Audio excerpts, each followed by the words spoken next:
A recent survey by the London Evening Standard shows that 63% of people questioned here believe that the UK should follow Canada and make cannabis legal for recreational use. If there was a political will, how easy would it be? What would be the hurdles? Well, we're talking now to Lewis Retik, a partner at the Canadian branch of international law firm Gowling WLG. Lewis, thanks for joining us. You're here in London because you recently spoke at an event and you were talking there about what's been happening in Canada. But what I want to find out is just precisely where Canada is and how long has it taken to get to where you are in the Canadian recreational and medical use of cannabis? Absolutely. So in my view, the seeds for this were planted 20 years ago with a court case in 1999 that basically was the impetus for medical use for cannabis. And the medical use side of cannabis, and in Canada that includes both CBD and THC, has been evolving since that point in time. But where we are today in Canada, what happened in October 2018, the big shift, was the opening up of recreational cannabis. So, you know, it depends on how you look at this. You could say, well, recreational cannabis came to fruition really quickly because there was a campaign promise during the last federal election by Prime Minister Trudeau. The Health Canada was tasked with legalizing cannabis from a recreational perspective really quickly. And so in one aspect, it happened really quickly. It happened within a couple of years. But the seeds to that started back in 1999, where medical cannabis started to be more accepted in Canada and developed from there. And of course, here in the UK, we already do have prescriptions for medicinal cannabis. Mm-hmm. My understanding is that is the CBD, but not the THC you're talking about, which I think has got its roots firmly in the cannabis product, hasn't it? Correct. So well, I can't speak to the UK. From a Canadian perspective, when I'm talking about cannabis, I'm not talking about just CBD or just THC. I'm talking about either or, mixture of both. When we think of a marijuana plant, typically a marijuana plant has both THC and CBD in it, and therefore, unless it's highly processed, it's expected to have that. Of course, you could grow industrial hemp with low THC, but that's not what we're talking about. Yeah, I'm interested to find out as well in terms of how this has all moved ahead in the last 20 years you were talking about. Of course, the really big pickup in the recreational use has been the last year or so.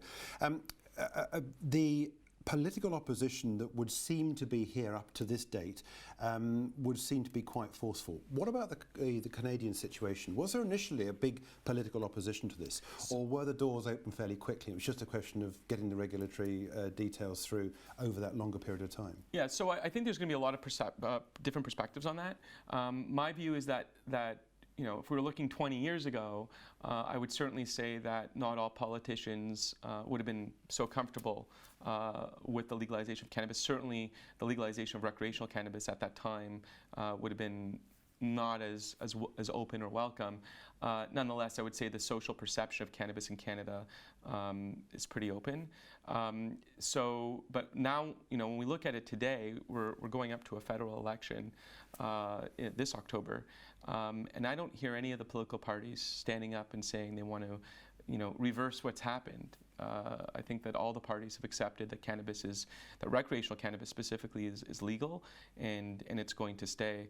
And I think that as a population base, it's the support has only grown since the legalization of cannabis. We could have our enforcement agencies focusing on more serious crimes as opposed to cannabis-related crimes. Other things came out of the event the other day, and it was interesting to note about the commentary around the crime aspect of this, because many are working on the basis that if we legalise cannabis over here, it would take a lot of crime off the streets. But also, additionally, the UK government then benefit from a lot of taxation of the product.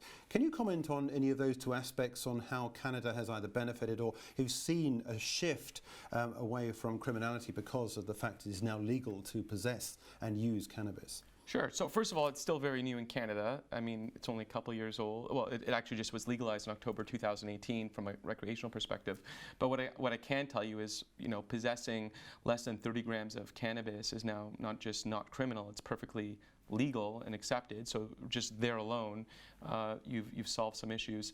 Also, the government of Canada is opening up pardons to those that were previously charged with criminal activity for possession of low amounts of cannabis or non-violent cannabis-related crimes, and so that's going to hopefully take the pressure of a lot of Canadian citizens who were convicted of crimes that today are no longer criminal. Yeah.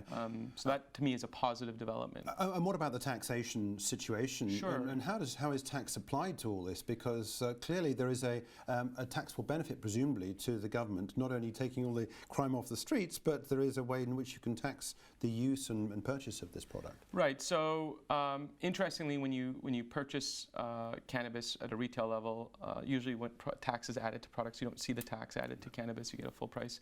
But there obviously is taxation, frankly, throughout the stream. It's a new industry in Canada, right? So right now in Canada, it's a multi-billion-dollar industry that grew from nothing, at least a multi-billion-dollar legal industry that wasn't legal previously.